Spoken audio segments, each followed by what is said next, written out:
paglalathala, tinatawag po natin si Ginaan Cathy Estabilio, siya ang spokeswoman ng Tiantay Bigas.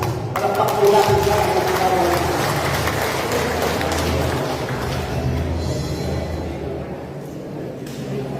Magandang tanghali po sa ating lahat. Itinararangal po ng Bantay Bigas at ng Organisasyon ng Kababaihang Magbubukid na naging bahagi dito sa konsultasyon ng mga magsasaka dito sa Mercasilla. Binabati ko po lahat ng mga iba't ibang organisasyon ng mga magbubukid, ng mga magdadawang bukid na pumunta dito para maging matagumpay itong konsultasyon ng mga magsasaka. Alam ko po, nararamdaman ko po yung nararamdaman nyo, yung hirap ng isang magsasaka, lalo-lalo na sa kababaihan. Dahil ako man din po ay mula sa pamilyang magsasaka. At ngayon po, ako po yung spokesperson ng Bantay Bigas at ganoon din ay Secretary General ng Amihan na matagal na nakikipaglaban para sa sapat, ligtas at abot kayang presyo ng bigas, ganoon din ang magpapataas ng presyo ng palay. At syempre ang Bantay Bigas ay yun po yung panawagan, higit lalo ang Bantay Bigas at ng mga iba't ibang organisasyon po ng pambansang organisasyon ng mga magsasaka ay laban sa importasyon. Yung nakonektado po na 15,000 na signature para sa pagpapataas ng presyo ng palay sa presyo 20 pesos per kilo. Nung first year po ng RA 11203 o yung Rice Liberalization Law, pinamunahan po ng Bantay Bigas ang pangongolekta ng 100,000 signatures para ipasura ang RA 11203. Dahil nakita po natin yung pagliliberaliza sa ating industriya sa pagkain ay parang pagliliberaliza alam din yan dun sa industriya ng langis dito sa ating bansa. Na kapag tumataas sa world market, automatic tumataas dito yung presyo ng langis. At ganoon din po yung bigas. At hindi po tayo nagkamalian. Tumbalik lang dahil ang Pilipinas ay nananatiling agricultural na bansa. 75% po sa ating populasyon ay nasa kanayunan at lumilikha ng pagkain ng mamamayang Pilipino. Pero yung lumilikha ng pagkain ng mamamayang Pilipino ay siya na rin pong nagluluto. Tama ho ba? Kaya nasaan po yung lumilikha natin ng pagkain? Bakit tayo mismo mga magsasaka na lumilikha ng pagkain ay nagugutom na? At ironic din po, bumalik din po dahil sa top 10 rice-producing countries sa buong mundo, number 9 po tayo. Ibig sabihin, malaki pa, yung tinitignan na tinataknan ng palay dito sa ating bansa. Ibig sabihin, yung magiging number 9 po natin ay talagang sa buong mundo ay kinikilala na bumilikha tayo ng pagkain. Pero ironic din, tumbalik din dahil gaya ng nabanggit ni Kapay kanina, ay number 1 rice net importer ang bansa mula nung naging bahagi ay mula nung naisa batas itong RA 11 o Rice Liberalization Law. At alam ko din po na yung pagdami ng manggagawang bukid dito sa ating lugar, at hindi lang dito sa ating lugar, sa iba't ibang lugar ng ating bansa, yung pagdami ng manggagawang bukid ay epekto yan ng kawalan ng lupa. Yung pagdami ng mga manggagawang bukid ay epekto yan, displacement yan, dulot ng makina na in-introduce na ginagamit ngayon sa ating magsasaka kagaya ng harvester, meron na rin planter na magre-resulta higit ng pagpapalikas o pagpapalayas dun sa dati na natin gawain ng magtanim, mag-ani, maggapas, kung saan ay yung mga makinarya na yan ay hindi naman hawak ng ating mga magkagawang bukid para sana makakinabangan, para sana mapabilis yung kanilang pagsasaka, ay yung kanilang trabaho sa pagsasaka, para meron din silang panahon sa kanilang mga pamilya, lalo na yung mga nanay. Pero ngayon po yung mga nanay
po kailanman na na-discuss o nagkaroon ng hearing sa Committee on Agriculture.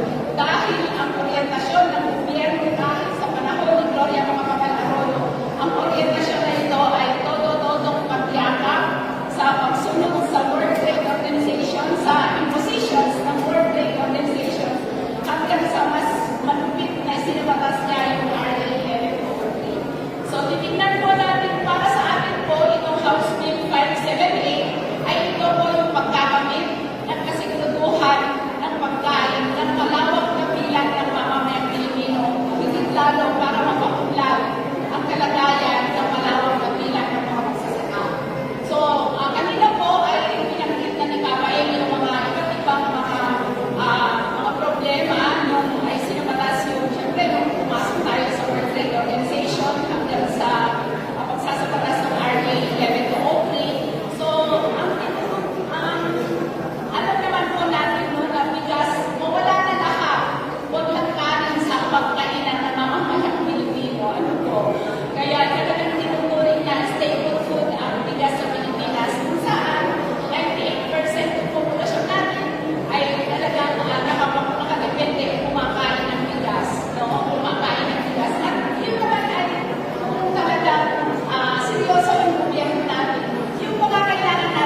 bakit natin isinusulong ang pagsasabatas ng rice liberalization law?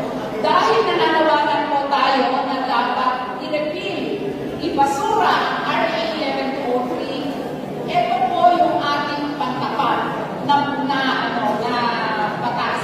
Ito po. At ang gaya na nabanggit ko kanina, yung batas na ito ay mula sa mga konsultasyon, mga research, mga pananaliksik na sinagawa natin. No? At mula din yan sa mga magsasaka. Mula din yan sa mga forum ng mga magsasaka kung saan ano ba dapat ang angkop na batas para maisan yung ating kahirapan at para ma-ensure yung kasiguraduhan natin sa pagkain, self-sufficiency. No? Pag sinabi natin self-sufficiency ay dapat mula sa ating produksyon, hindi mula sa ating hindi mula sa importasyon. So, yan po. Bakit itinutulak natin ang right bakit kailangan ibasura yung RA 1103 at bakit kailangan ito yung sa batas, magiging batas. No? Next slide, please. So, yung alternatibong batas na yan ay kitang-kita natin na ang kanyang mga layunin.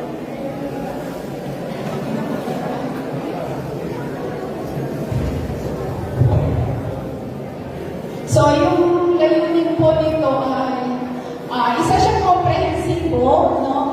Komprehensibo siya, makabayan kasi tinutugunan po niya yung talagang pangangailangan ng malawak kabilang ng mamamayang Pilipino, ang mga magsasaka at ng mga consumers at ng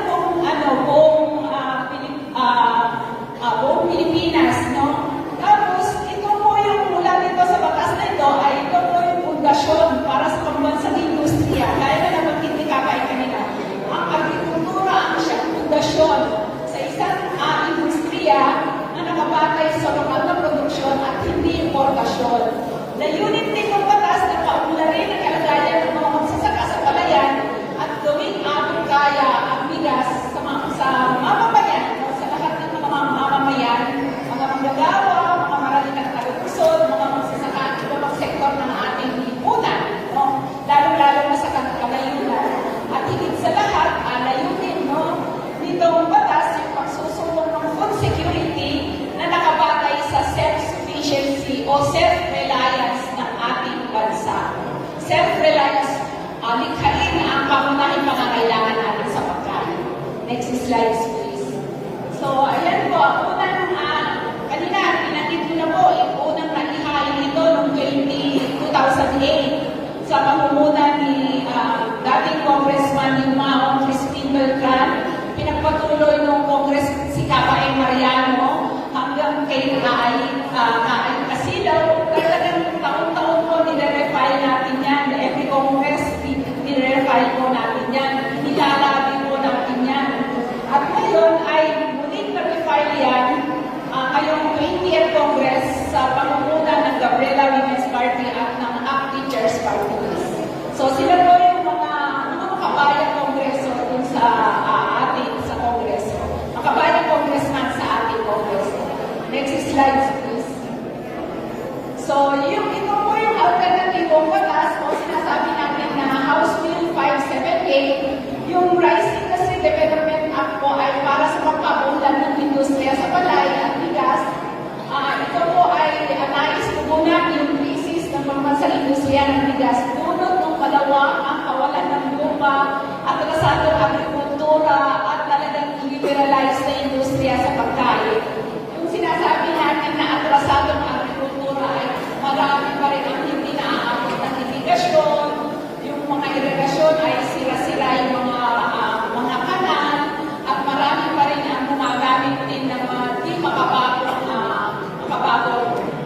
makinarya. So, ano pa rin, dahil ayon sa PSA po ay ang average yield ng isang magsasaka sa isang hektaryang palay ay 80 to 85 babags pa rin. Kung napakababa yan, even na lumalaki ang ating populasyon, kaya dapat mapataas din ang average yield ng pagsasaka natin. Pero dahil sa atrasado, ay ganun kaliit po yung average yield ng ating mga magsasaka. Hindi kagaya sa Thailand, sa Vietnam, na umaabot po ng average yield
revision ng mga magsasaka mula dito sa House Bill 578. At yun po ay palalalimin natin. Next slide, please. So, kasama din sa tampok ng House Bill 578 o ng RITA ay proteksyon ng mga lupa. Sinabi ko na yan, no? Bawal mag-reclassify. At higit sa lahat, yung pagpapalakas sa NFA. Yung NFA na ahensya ng gobyerno na ang kanyang mandate ay pagtiyak sa kasiguraduhan ng pagkain ng mamamayang Pilipino. Dapat mas higit pang palakasin. At mapapalakas yan kung talagang bibigyan siya ng malaking pondo. At para mapalakas, maliban sa malaking pondo, para magawa niya, yung dapat meron siyang reserve stock na bigas sa loob ng 45 days as buffer stock at 60 days para sa buffer stock. No? Yung stock na yan ay malayo dun sa stock na yun kung saan ang buffer stock ng gobyerno ay pang 9 days lang. At yung kanyang mga nabibili ay talagang nandun na sa mga subsidized price ng gobyerno, yung 20, bigas 20 meron na, ay karamihan naman sa atin ay hindi nakakabili. Kasi para lang sa mga vulnerable sector, para sa mga vulnerable sector, para sa solo parent, para sa mga senior citizen, yung mga ganyan. Kaya hindi po sapat. Kaya kailangan mo na talagang palakasin ang reserve stock ng NFA at yung buffer stock nila. Tapos i-ensure din na yung murang bigas ay dapat nasa palengke. Hindi lang sa mga kaniwa centers. No? Dahil ang palengke naman ang papuntahan natin sa pamimili ng ating mga pangangailangan sa pagkain. No? At higit sa lahat ay available at saka affordable, accessible. Pag sinabi natin accessible, dapat nandyan kung kailan natin. No? Hindi yung maghahanap ka ng kaniwa center. So, dapat available, accessible sa mga, at mangyayari yan kapag inilagay nila sa palengke, may ilalagay sa palengke yung murang bigas na accessible. Next slide, please.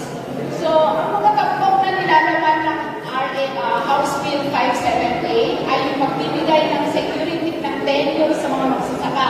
Pag sinabi natin security ng tenure, yung sa lupa yan. No? Pagbubuo ng mga local rice supply security councils at national rice supply security council na magtitingin, no? Na sila yung magtitiyak dun sa available at magtitiyak dun sa available na bigas para sa buffer stock at saka sa mga buffer stock at saka dun sa stock, no? Yung nabanggit ko kanina. At higit sa lahat, yan, titignan nila na yung lumalaki na ba yung ating mga produksyon. Ano yung dapat ng gagawin kapag yung produksyon natin ay stagnant. Kaya sila po yung nagtitiyak, yung mga local supply security councils at national rice supply security councils. At dapat yan ay pinupuno talaga ng mga magsasaka, ng mga siyentista. No? Hindi yung pinupuno ng NFA, ng DILG, ng DENR, na yun ang mapupo sa National Rice Council ng gobyerno, ng NFA. No?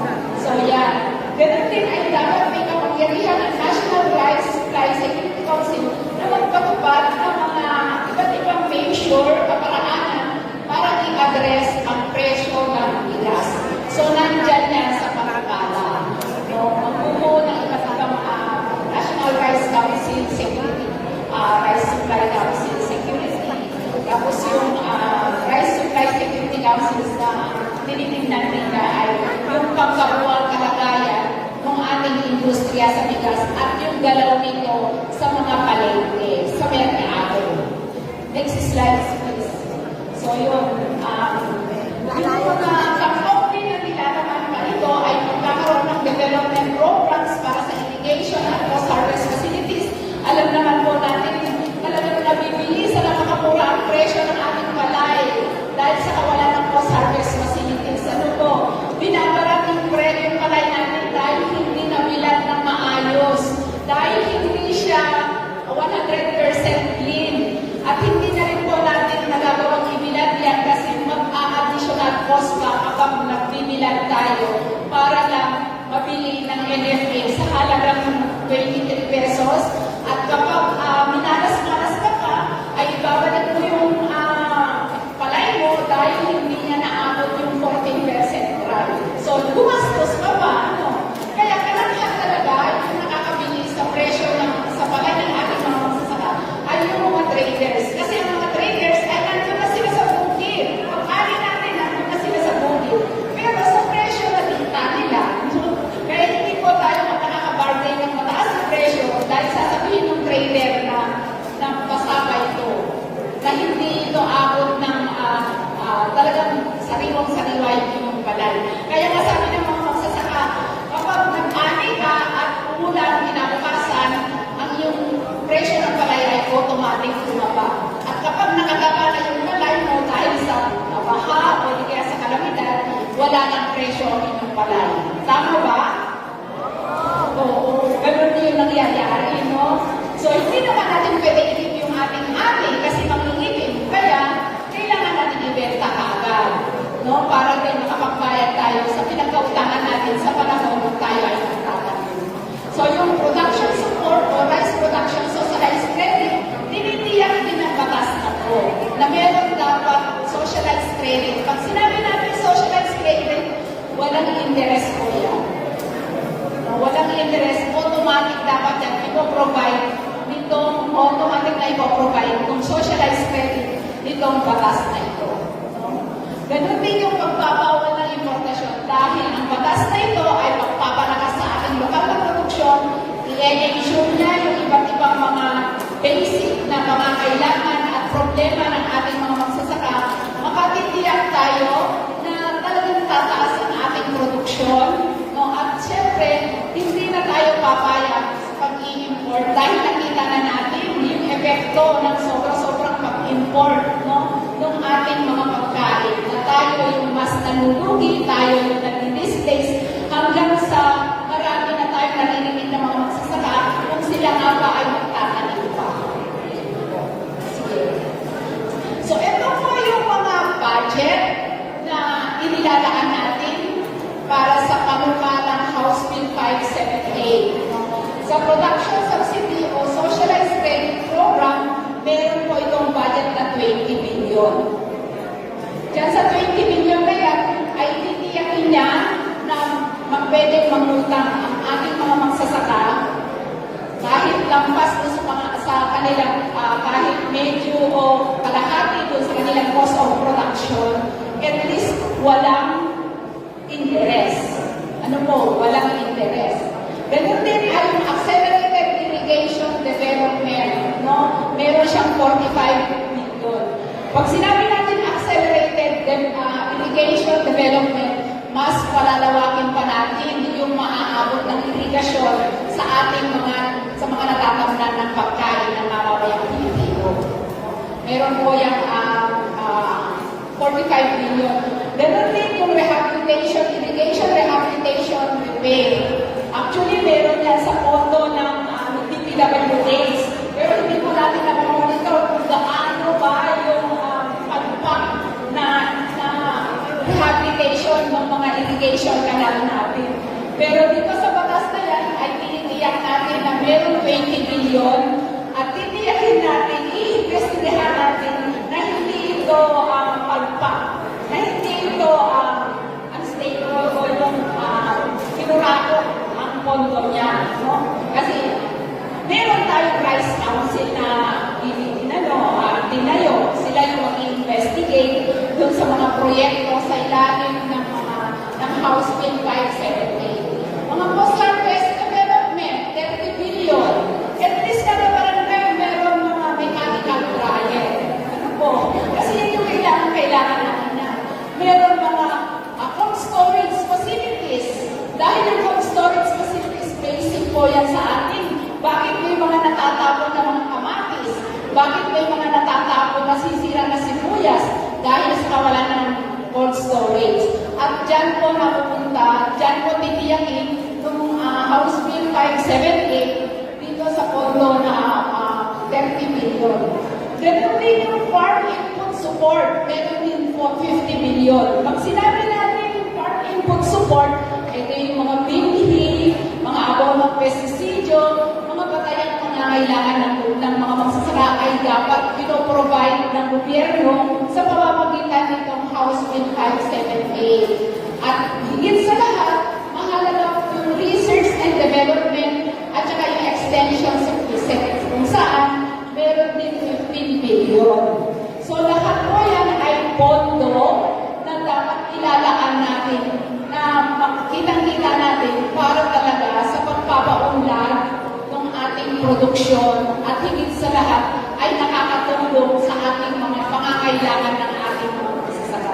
Ine-ensure nito na hindi mangungutang ang mga magsasaka sa kapakataas na interes. Ine-ensure nito yung mga cold storage at saka mga post-harvest facilities ay nandyan sa ating mga barangay ng ating mga magsasaka para hindi na sila pupunta sa mga daan at magbibilang.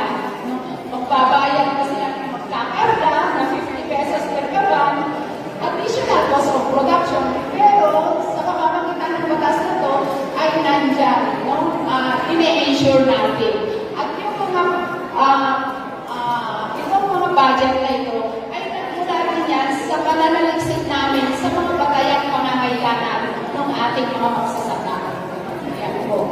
So, yung pinakamalaki po dito, kasi dito sa RAI House Bill 578, ang pinakamalaki po pondo nito o pinakamalaking layunin nito ay gawing abot kaya ang presyo ng bigas at itaas ang presyo ng palay sa hindi bababa sa 20 pesos per kilo, yung fresh, yung galing sa bukid. Kaya meron po siyang 310 billion pesos. 310 billion pesos. At yung pondo na to, na 495 billion, ay pondo po ng House Bill 578 sa loob ng 3 taon. 3 taon. Napakaliit po yung pondo na yan kung dahil ang sinasagutan ko nito ay yung nire-resolve nito ay yung kagutuman at yung kahirapan ng ating mga magsasaka at nire-resolve po nito yung napakababang presyo ng palay at nire-resolve din nito yung napakataas na presyo ng bigas. Kaya po yung NFA ay meron siyang 310 billion para mabili niya yung 25% na total production ng buong mga magsasaka,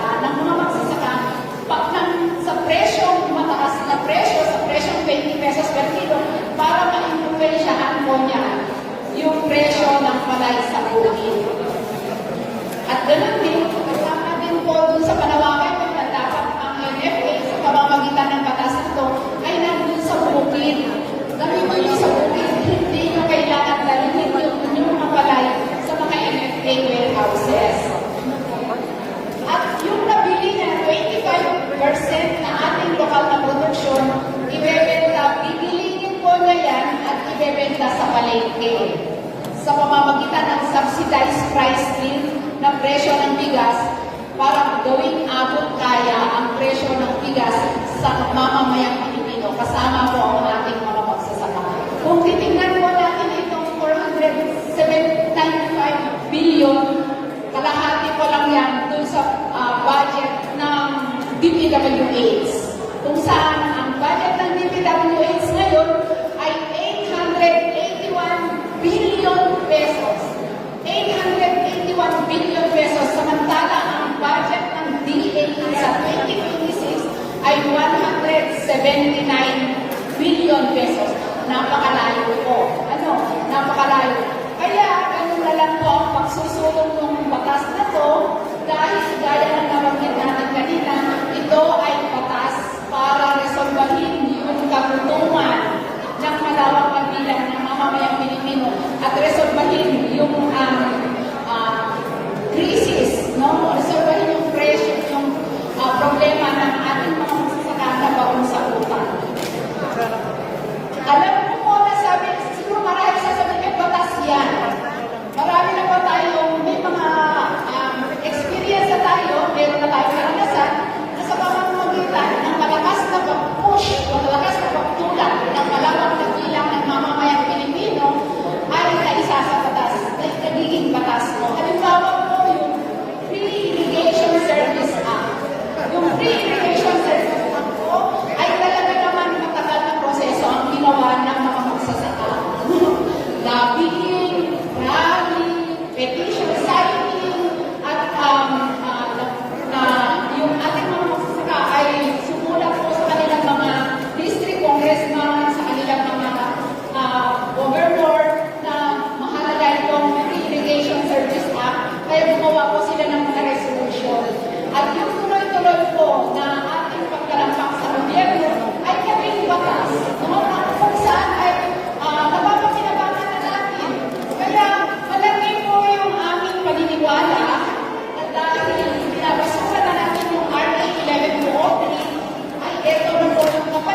maliban sa lobbying na ginagawa natin, mahalaga po yung participation natin.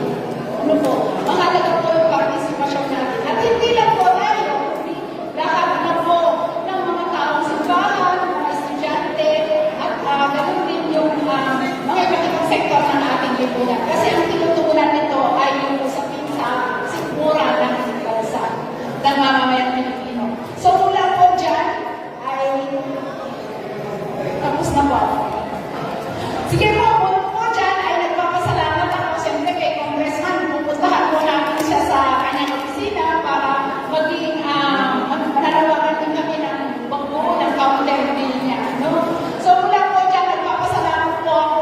Magkaisa po tayo. Kailangan po natin paigtingin ang ating pagkakaisa para sa pagsusulong ng mga batas na tunay na maglilingkod sa ating karapatan at kagalingan. Maraming salamat po. Maraming salamat, Kang Ate Estabilio ng Batay Bigas.